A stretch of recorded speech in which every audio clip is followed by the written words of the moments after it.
Hello बच्चों। कैसे हो आप लोग? उम्म, उम्म, उम्म, उम्म।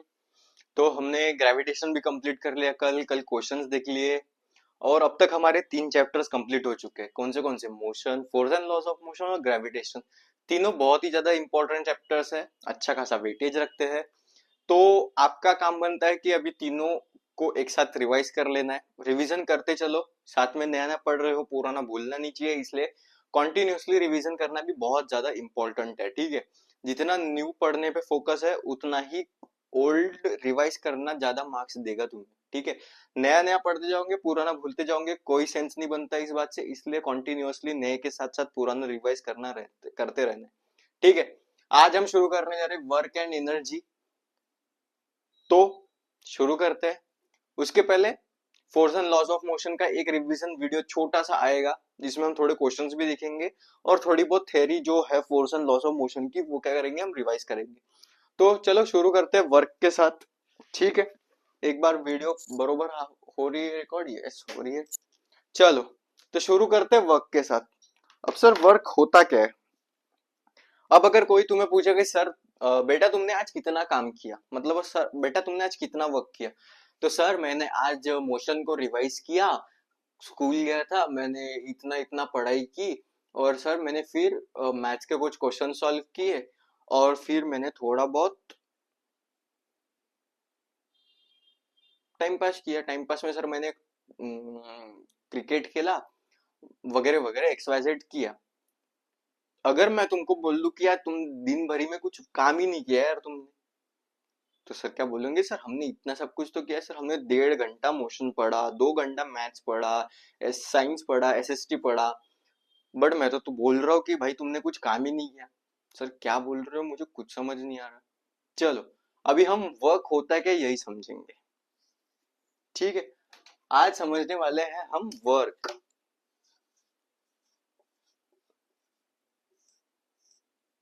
मुझे बताओ, मेरे हाथ में ये ईयरबड्स है। ठीक है? मैं इसको ऐसे होल्ड करके रखा हूं। कुछ टाइम के बाद क्या मेरा हाथ दुख जाएगा? चलो मैं 2 घंटा इसको पकड़ के रखा हूं, कॉन्टिन्यूअसली बस पकड़ के रखा हूं। क्या बोलना चाहते हो तुम? कुछ काम कर रहे हो? हाँ सर, मैं पूरा थक गया, मेरा हाथ दुख गया, फिर भी मैं तुम्हें बोल रहा हूँ कि तुमने कुछ वर्क ही नहीं किया। मैं कोई भी चीज, खड़ा हूँ यहाँ पे 10 घंटे से बात कर रहा हूँ तुम्हारे साथ, बट फिर भी तुम मुझे बोलोगे कि सर कुछ काम ही नहीं किया आपने। इसका मतलब क्या है? वर्क को हम डेली लाइफ में बहुत डिफरेंट डिफरेंट तरीके से बोल सकते हैं, बट साइंटिफिक भाषा में वर्क बहुत डिफरेंट होता है। अगर मैं तुम्हें बोलूं कि तुमने 1.5 घंटा पढ़ाई किया, अब तुमने सर 1.5 घंटे में बहुत कुछ किया, नोट्स बनाए, क्वेश्चन सॉल्व किए, रिवाइज किया, बट वो तुम्हारा जनरल लाइफ में वर्क है। बट साइंटिफिक भाषा में हम इसको वर्क मानेंगे नहीं। क्यों सर? धीरे धीरे एक्सप्लेन करता हूँ तुम्हें। तुम मुझे बताओ, अगर कोई तुम दो, सपोज 1 किलो का डंबल है, तुम कॉन्टिन्यूसली दोनों हाथ में खड़े पकड़ के खड़े हो 1 घंटे के लिए, फिर भी मैं तुम्हें बोलूंगा कोई काम ही नहीं किया तुमने, कुछ काम नहीं करते हो यार तुम। साइंटिफिक भाषा में, डेली लाइफ में तुम बहुत सारे काम कर रहे हो, बट उसको हम साइंस में काम काम मानते नहीं है। तो साइंस की भाषा में काम होता क्या है? चलो समझते हैं। साइंस की भाषा में काम होता क्या है? जब किसी बॉडी को हम कुछ फोर्स लगाते हैं। ठीक है? अब सर फोर्स लगाओगे, उसका एक्सेलरेशन होगा, और उसके साथ साथ क्या होगा सर, उसका डिस्प्लेसमेंट भी होगा। और जब उसका डिस्प्लेसमेंट हो जाए या फिर वो फोर्स कुछ डिस्टेंस कवर करे,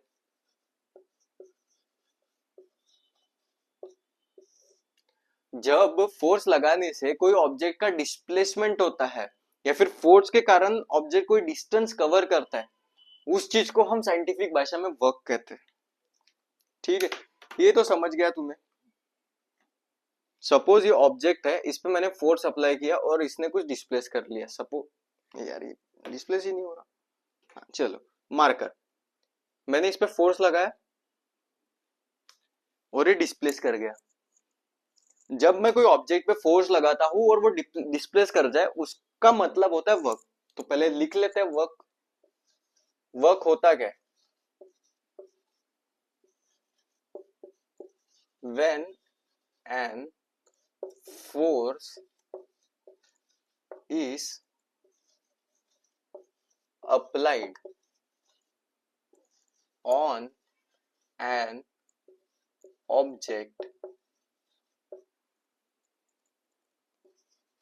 and some distance is covered by object due to force on it. This on it. Then we can say some work is done. Scientific भाषा में ऐसा बोला गया है कि ऑब्जेक्ट पे जब तुम फोर्स लगाते हो जिसके कारण उसका कुछ डिस्प्लेसमेंट होता है तभी हम उसको वर्क मानते हैं, वरना हम उसको वर्क नहीं मानते हैं। इसका मतलब ये ऑब्जेक्ट को मैं पकड़ के रहूंगा 2 घंटे भी, फिर भी तुम क्या बोलोगे कि सर आप कुछ काम ही नहीं कर रहे हो। बट ये ऑब्जेक्ट को मैं अगर उठाता हूं तो तुम आप बोलोगे सर कि आपने कुछ वर्क किया। लिख लो फट से, ठीक है। वर्क की डेफिनेशन क्या है? When an force is applied on an object and some distance is covered by an object due to force application of force on it, then we can say some work is done. ठीक है, समझ में आया?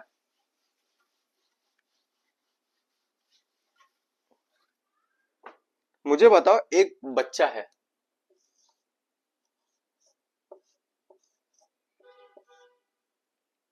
मान लो ये तुम हो, ठीक है।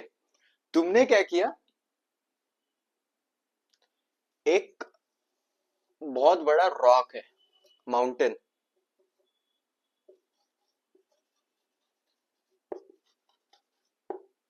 तुमने ये माउंटेन को पुश किया, अपने दोनों हाथों से इसको धक्का लगाया।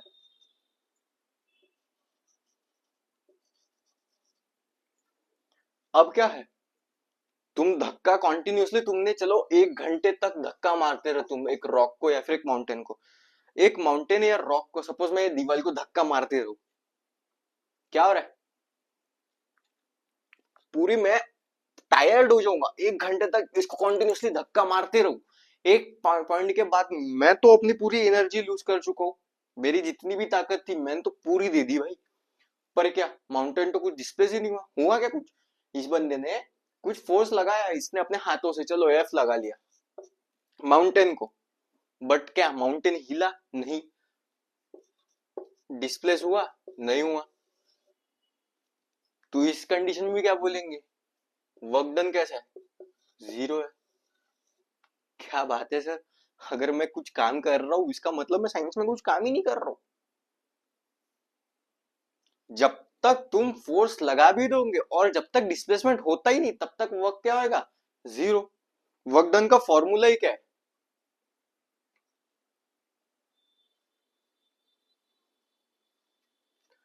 वर्क डन होता है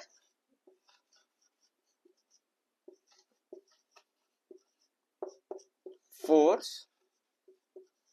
into distance covered by the force, और we can say displacement.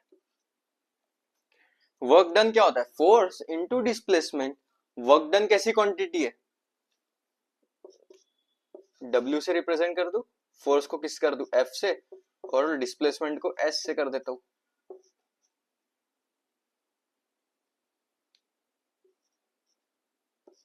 W equals to F into S। अब सर वर्क कैसी क्वांटिटी है, वर्क तो है हमारी स्केलर क्वांटिटी।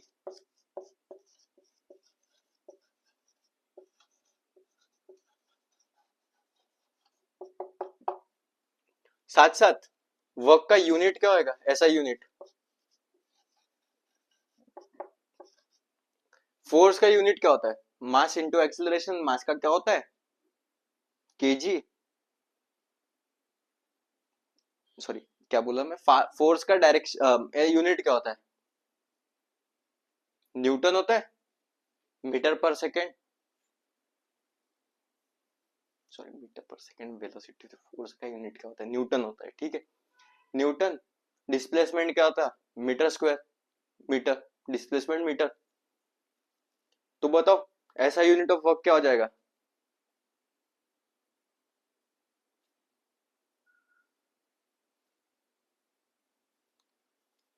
देखो वर्क क्या होता है, फोर्स इनटू डिस्प्लेसमेंट। फोर्स क्या होता है, मास इनटू एक्सीलरेशन। मास का क्या होता है केजी, एक्सीलरेशन का क्या होता है मीटर पर सेकंड स्क्वायर। इसको हम क्या बोलते हैं, न्यूटन।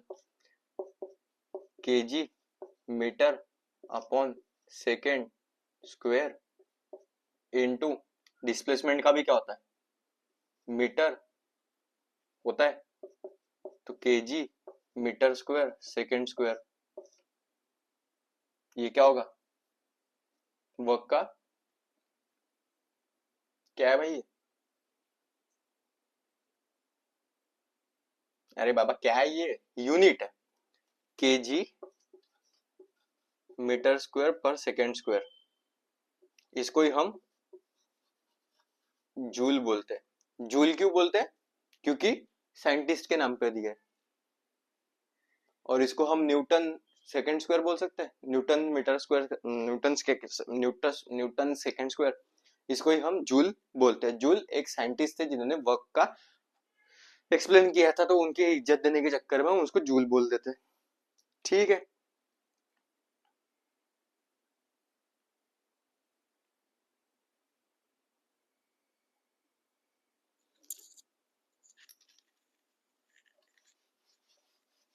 अब मेरे को बताओ, वर्क तो स्केलर क्वांटिटी है सर, ठीक है, बट हमारे सिलेबस में कभी कभी बोला जाता है कि वर्क डन नेगेटिव है, वर्क डन जीरो है और वर्क डन पॉजिटिव है। इसका मतलब क्या है, चलो पहले एक क्वेश्चन करते हैं। एक ऑब्जेक्ट रखा है जिसपे तुमने फोर्स लगा लिया 1 न्यूटन का, जिसके कारण ये ऑब्जेक्ट को डिस्प्लेस हो गया, ठीक है। डिस्प्लेसमेंट कितना हुआ है, 1 मीटर से हुआ है, इसका मास था 1 किलो। तो मुझे बताओ वर्क डन कितना होगा,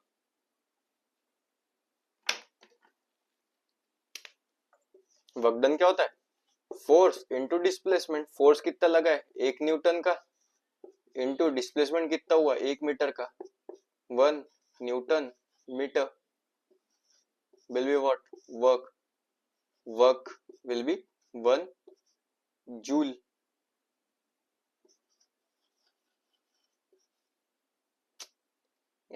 joule joule joule joule joule joule,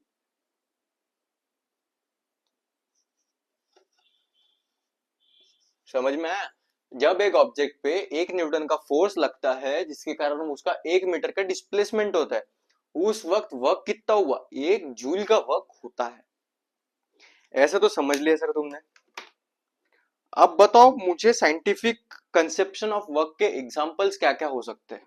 चलो अगर मैं तुम्हें बोलूं कि push a pedal lying on a surface, मतलब क्या, तुम रास्ते पे चल रहे हो और तुम्हारे आगे एक पत्थर आ जाए, and the people moves through a distance, तुमने उसको टांग मारी जिसके कारण वो कुछ दूर जाता है ना, ठीक है।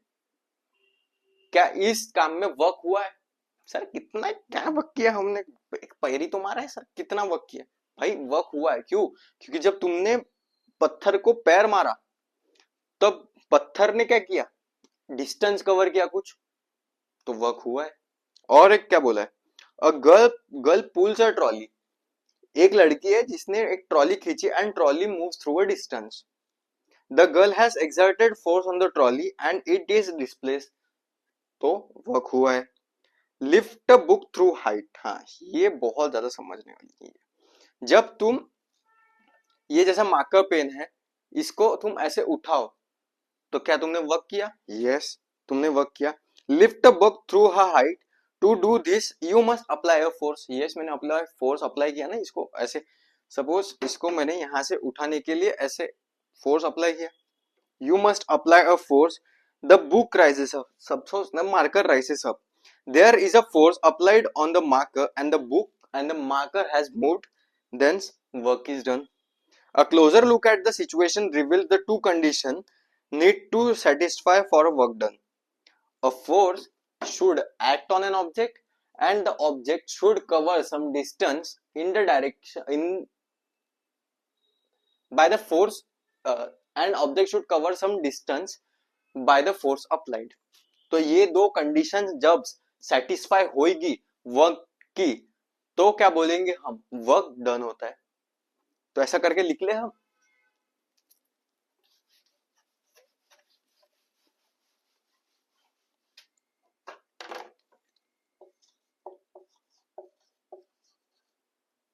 When can we say work is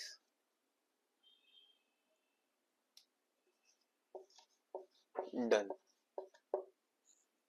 When can we say work is done? First क्या है? When some force is applied to object. जब कोई फोर्स ऑब्जेक्ट पे लगेगा तो वर्क होगा. सिर्फ फोर्स लगाने से होगा क्या? नहीं. सेकेंड क्या है?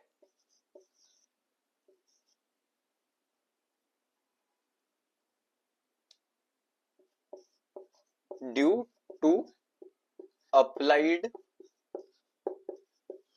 फोर्स ऑब्जेक्ट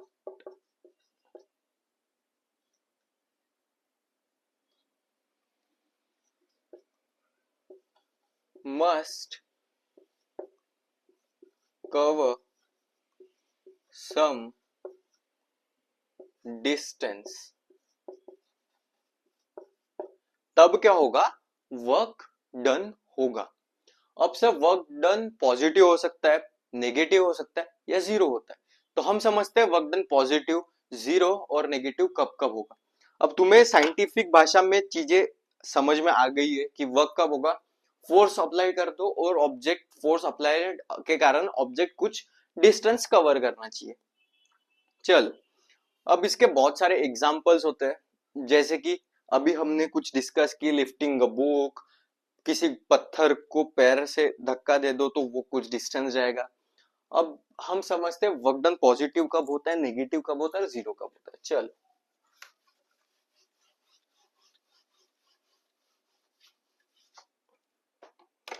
मान लो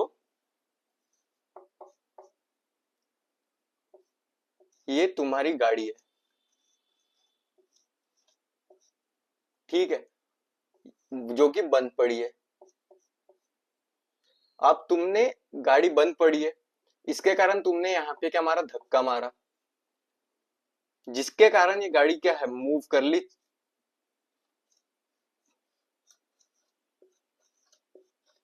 मानो कुछ डिस्टेंस एस, ठीक है. गाड़ी बंद पड़ी थी, तुमने उसे कुछ धक्का मारा जिसके कारण वो गाड़ी कुछ डिस्प्लेस कर दी. अब क्या सर, तुम उसको पुश कर रहे हो, मतलब क्या है, तुम फोर्स इधर साइड लगा रहे हो. और क्या है, गाड़ी को जब तुम धक्का मारते हो तो गाड़ी क्या है, तुम पीछे पीछे आती है क्या? नहीं. गाड़ी को अगर तुम धक्का मार रहे हो तो गाड़ी आगे ही जाएगी, गाड़ी और आगे जा भी रही है. तो सर यहां से हमें कुछ समझ में आता है कि जब हम फोर्स मार रहे हैं, मतलब हम पुश कर रहे हैं और ऑब्जेक्ट भी in the direction of force जा रहा है, मतलब displacement is in direction of force, then क्या होगा सर, वर्क क्या होगा, फोर्स इनटू डिस्प्लेसमेंट. फोर्स भी सपोज ये डायरेक्शन हमने पॉजिटिव मान ली, इनटू डिस्प्लेसमेंट भी किसमें हुआ है, डायरेक्शन ऑफ फोर्स में, तो वर्क डन कैसा आएगा, पॉजिटिव. और एक एग्जांपल बहुत इजी लेते, ये ऑब्जेक्ट है, ये ऑब्जेक्ट को मैंने ऐसे उठाया, ये ऑब्जेक्ट को मैंने ऐसे उठाया, मैंने फोर्स किस साइड लगा, ऊपर, और ऑब्जेक्ट भी कहाँ है, ऊपर. तो क्या है, वर्क डन पॉजिटिव है. और एक एग्जांपल लो, ये मार्कर है, ये होल्ड करके रखा है और मैंने अगर इसे छोड़ दिया तो ये नीचे क्यों आया? सर क्योंकि ग्रेविटेशनल फोर्स लगा, जिसके कारण ग्रेविटेशनल एक्सीलरेशन हुआ, तो G इक्वल्स टू 9.8 मीटर पर सेकेंड स्क्वायर की स्पीड से वो नीचे, एक्सीलरेशन से वो नीचे गिरा। Yes sir. काम किसने किया है? ग्रेविटी ने। फोर्स किसने लगाया? ग्रेविटी ने। तो फोर्स के डायरेक्शन में मोशन हुआ है, तो यहाँ पे भी वर्क क्या होगा? पॉजिटिव होगा। सर ये तो समझ में आ गया। When the displacement is in the direction of applied force, then work done is positive.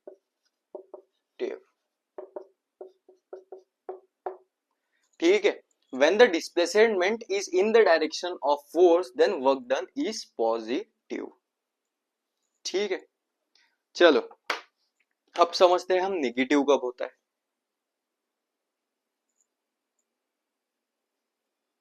इसी इससे समझते हैं। मान लो तुम फोर्स लगा रहे हो गाड़ी पे इस साइड, बट तुमने पढ़ा है कि फ्रिक्शन क्या करेगा? हमेशा इसको अपोजिट करेगा, अपोज करेगा। फ्रिक्शन, फ्रिक्शन भी क्या होता है? एक टाइप का फोर्स होता है। गाड़ी को तुम धक्का लगा रहे हो इस साइड, बट फ्रिक्शन क्या कर रहा है? इस साइड। तो फ्रिक्शन के तो अपोजिट डायरेक्शन में वर्क हो रहा है, तो इस केस में क्या हो जाएगा? Work negative. बहुत इजी, बहुत ज्यादा इजी।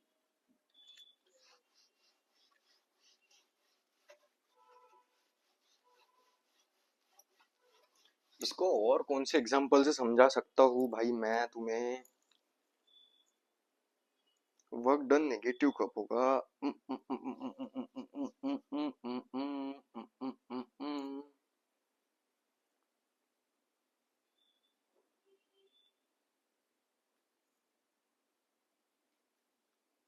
कैसे समझो वर्क डन नेगेटिव कैसे हो सकता है?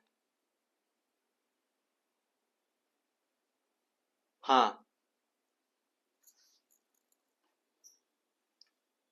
ये ऑब्जेक्ट है, इसको मैंने यहां से पकड़ा और ऐसे उठाने की कोशिश की।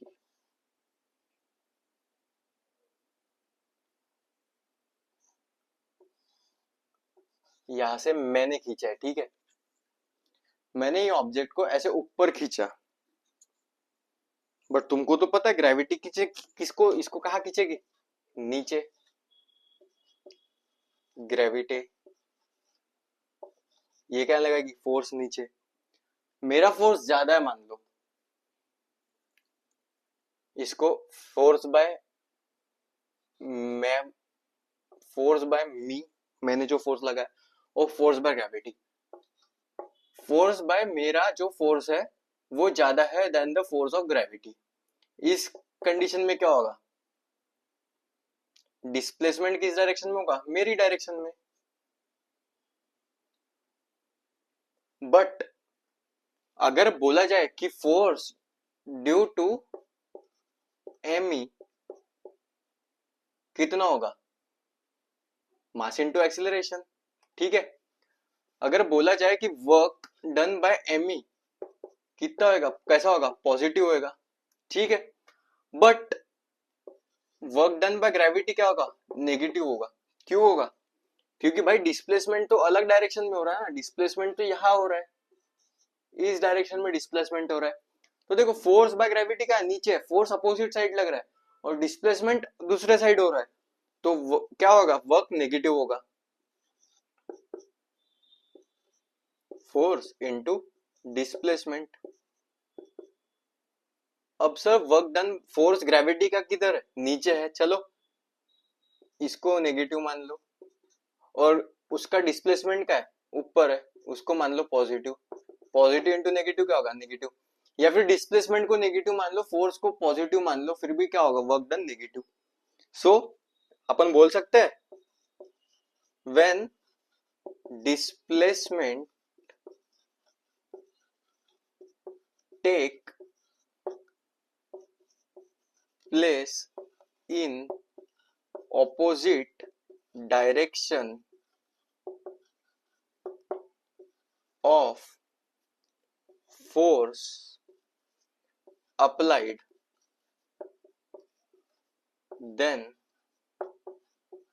work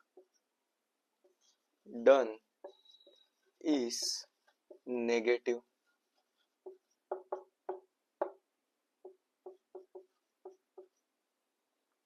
When displacement take place in opposite direction of force applied, then work done is negative. समझ में आया? अब बताओ मुझे वर्क डन जीरो कब हो जाएगा?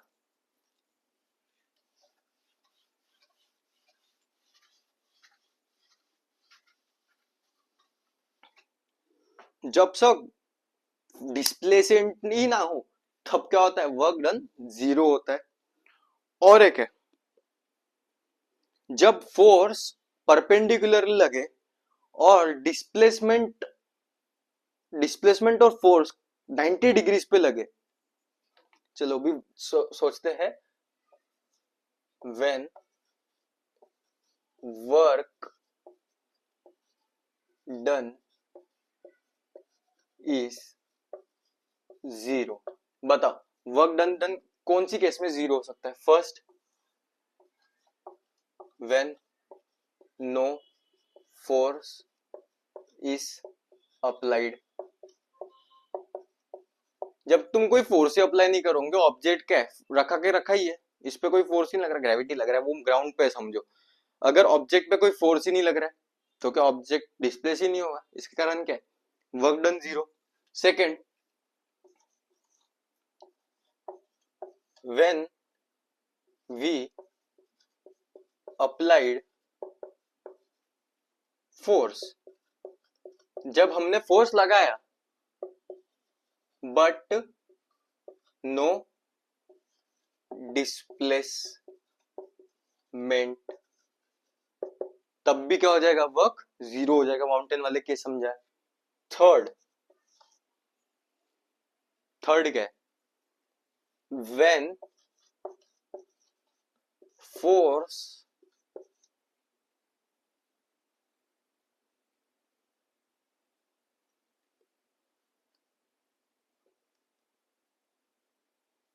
when direction of applied force is perpendicular to direction of displacement. Sir ये कुछ नहीं समझ आया. when direction of applied force is perpendicular to direction of displacement. Sir इसको थोड़ा एग्जांपल से बता दो प्लीज.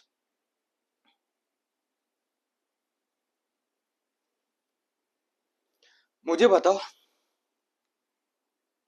ये ऑब्जेक्ट है, अब इसको मैं ऐसे रखा हूं, ठीक है?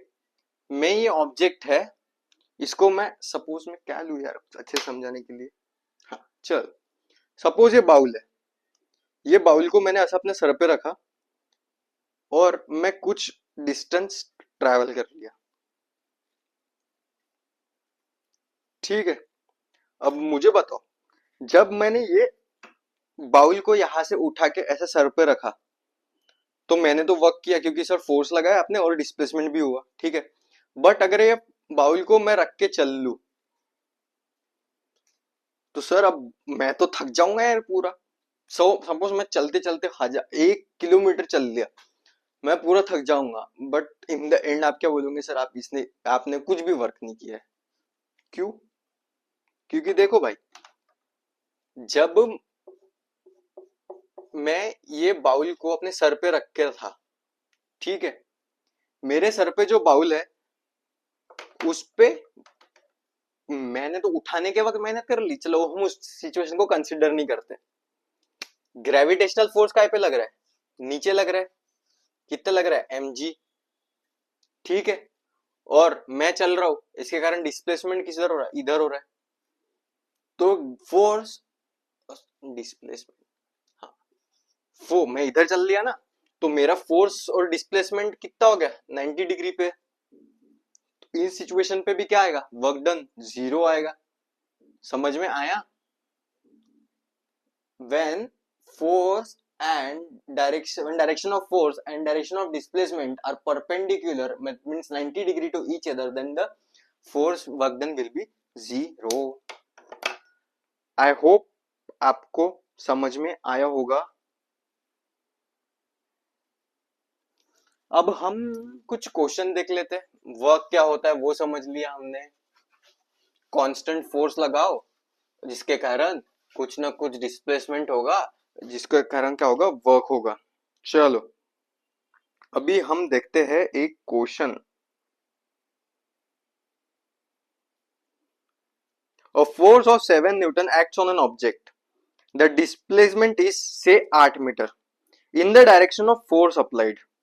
Let us take that the force act on the object throughout the displacement. What is work done in this case? क्या बोला है भाई, बहुत सिंपल एंड इजी क्वेश्चन।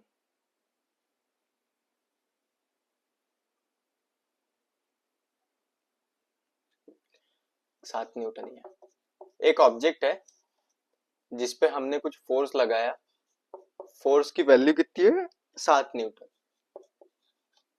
जिसके कारण उसी के डायरेक्शन में सपोज 8 मीटर चलने के बाद हमें पूछा है कि वर्क कितना हुआ।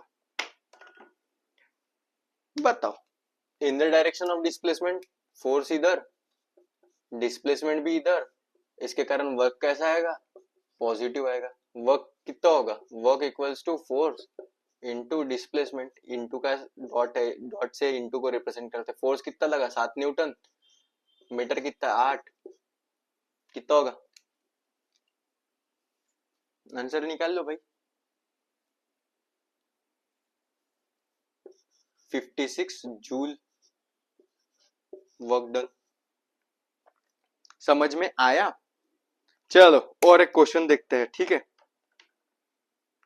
अ porter lifts a luggage of 15 meter from the ground for 15 kg from the ground and put it on its head 1.5 meter above the ground. Calculate the work done by him. फिर से सुनो। A port, तुम्हारी NCERT के example 11.2 है। A porter lifts a huge porter lifts a luggage of 15 kg, mass कितना है 15 kg, from a ground and puts it on his head 1.5 meter above the ground. Calculate the work done by him on the luggage.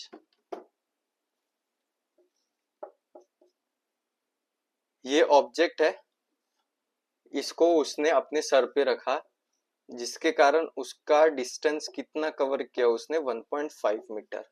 ठीक है, 15 kg का object है, जो उसको बताओ work done कितना लगा उसको इसको लिफ्ट करने में। सर अभी वर्क डन क्या होता है, फोर्स इनटू डिस्प्लेसमेंट होता है। सर फोर्स कहाँ लगा है, कुछ बताया नहीं है। ग्राउंड से उठा के ऊपर लाया है, तो क्या मैं बोल सकता हूं फोर्स क्या होता है, वेट के बराबर होता है, ग्रेविटेशन में पढ़ा है। That is what equals to mass into gravity. Force कितना है, मास कितना है 15 किलो इनटू ग्रेविटी तो सबको पता है। फोर्स की वैल्यू कितनी आ गई, 150 newton, mass into gravity 150 newton. ठीक है, अब force into displacement 150 into 1.5 metre. बताओ समझ में आया, वर्क कितना डन हुआ, work done will be 150 into 5। Calculate करो फटाफट, मैं कैलकुलेटर यूज कर सकता हूं, तुम कैलकुलेटर यूज नहीं कर सकते हो।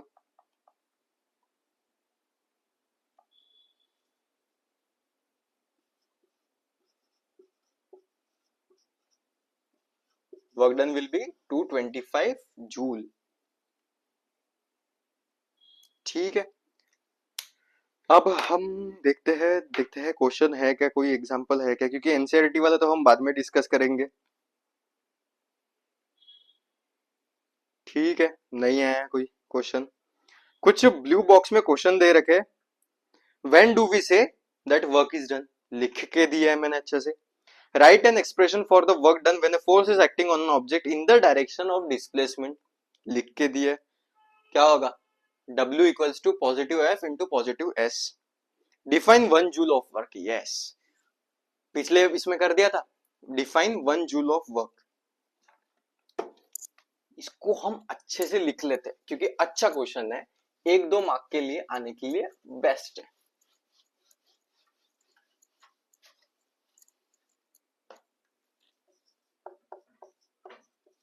डिफाइन 1 जूल ऑफ वर्क, कैसे डिफाइन करेंगे, सॉल्यूशन, मेरा मार्कर ब्लू वाला खत्म हो गया। When we apply a force, a constant force बोल दो, ठीक है, a constant force of 1 Newton to an object and it displaces by 1 meter, then we can say that 1 joule of work is done। और 1 joule है तो यहाँ पे हम 1 मीटर के बाद क्या लिख सकते हैं, displaces by 1 metre in the direction of force, then we can say that 1 joule of work is done। work equals to force into displacement, 1 Newton का फोर्स into डिस्प्लेसमेंट भी 1 मीटर, तो 1 joule of work is done here।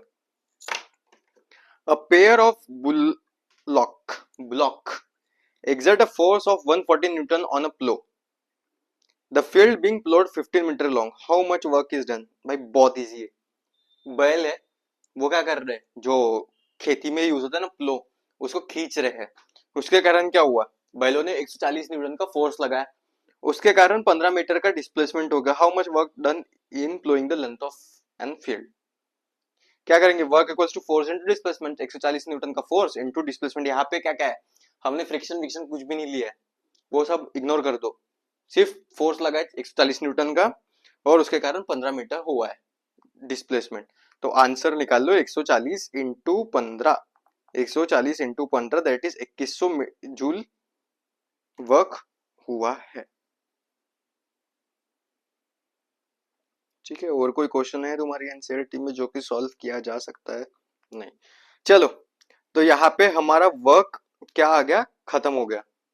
अब अगले lecture में हम पढ़ेंगे energy, उसको अच्छे से डिस्कस करेंगे। तो वर्क के लिए बस इतना ही था, देख लेना है वर्क का डायरेक्शन क्या होता है, वो सबसे ज्यादा इंपॉर्टेंट है। वर्क होता क्या है, फोर्स इनटू डिस्प्लेसमेंट, कब कब वर्क हो रहा है, कब कब वर्क नहीं हो रहा है, वर्क हो रहा है तो कैसा हो रहा है, पॉजिटिव हो रहा है, नेगेटिव हो रहा है या जीरो हो रहा है, सब चीजें हमने आज समझ ली है वर्क के बारे में। तो अच्छे से रिवाइज करो, कुछ एनसीईआरटी के क्वेश्चंस देख लेना और एक बार पिछला रिवाइज करके ना, दैट इज बहुत जरूरी चीज। चलो आज के लिए बस इतना ही, thank you so much. Video को ऐसे लेक्चर को देखते रहो, सब चीजें समझ में आएगी, इन द एंड तुम्हारे ही मार्क्स अच्छे से इंक्रीज होंगे। Thank you so much.